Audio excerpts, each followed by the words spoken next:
Plus belle la vie en avance, ce qui vous attend dans l'épisode 160 du lundi 2 septembre 2024.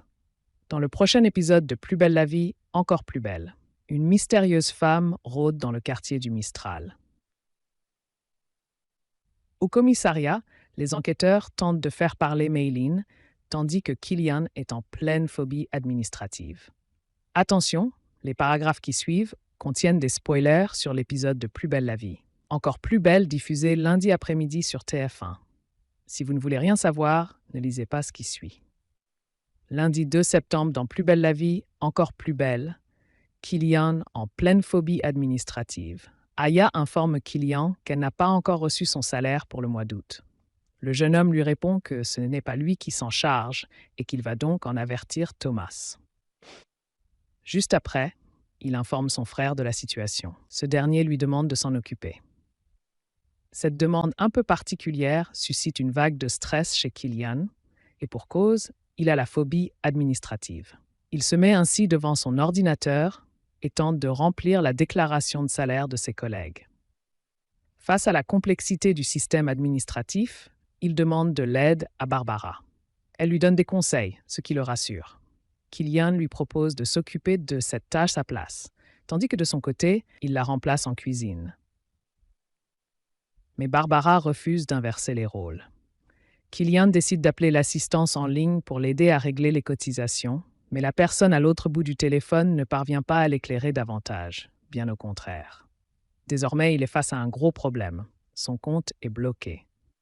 En fin de journée, Thomas demande à Killian s'il a réussi à remplir la déclaration de salaire, et le jeune homme fait croire que oui. Thomas est rassuré car un retard de paiement peut déclencher des problèmes importants. Killian est au plus mal. Va-t-il s'en sortir? La commissaire passe aux aveux. Au commissariat du Mistral, Mayline est interrogée par ses collègues Ariane et Patrick. Elle leur explique qu'elle voulait venger la mort de son père.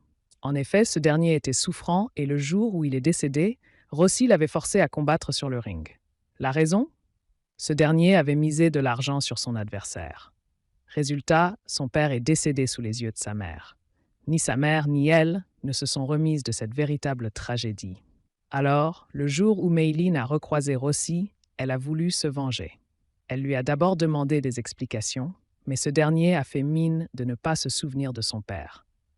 Mayline regarde Ariane droit dans les yeux et lui dit « Mon père, c'était mon héros. Ça n'excuse pas mon geste, mais ça l'explique en partie. » Elle ajoute qu'à la soirée organisée par la mairie, elle était dans un état second, puis elle s'écroule en sanglots. Elle reprend l'interrogatoire en expliquant que lorsqu'elle s'est trompée de cible, elle était sous le choc. Les policiers lui demandent pourquoi elle a été au bout de son acte en assassinant Rossi, mais contre toute attente, elle répond que ce n'est pas elle qui a tué l'agent de MMA. Mayline déclare « Je suis coupable d'une tentative de meurtre avec préméditation. En revanche, je nie toute culpabilité dans son assassinat. » Elle promet que le jour où ce dernier a été tué, elle était chez elle.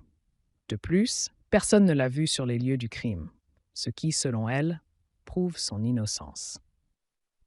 La vengeance dans la peau au Mistral, Thomas donne un coup de main à ses collègues. Samuel, qui déjeune ici, informe les deux frères que ce n'est peut-être pas Mayline qui a tué Mario Rossi à sa sortie de prison. Au même moment, nous découvrons qu'une femme écoute la conversation. Quelques minutes plus tard, elle sort sur la place du Mistral et regarde autour d'elle. Elle semble perdue, comme si c'était la première fois qu'elle découvrait les lieux. De qui s'agit-il et pourquoi est-elle là? Elle se rend au commissariat et au même moment, Mayline sort de la salle d'interrogatoire. Cette femme lui demande « C'est vous qui avez tué mon père ?» La commissaire réalise qu'il s'agit de la fille de Mario Rossi. La jeune femme la regarde droit dans les yeux, puis la menace « Vous payerez pour ce que vous avez fait, je me vengerai. » Jusqu'où est-elle prête à aller pour venger la mort de Rossi? Réponse dans les prochains épisodes de la série Plus belle la vie, encore plus belle.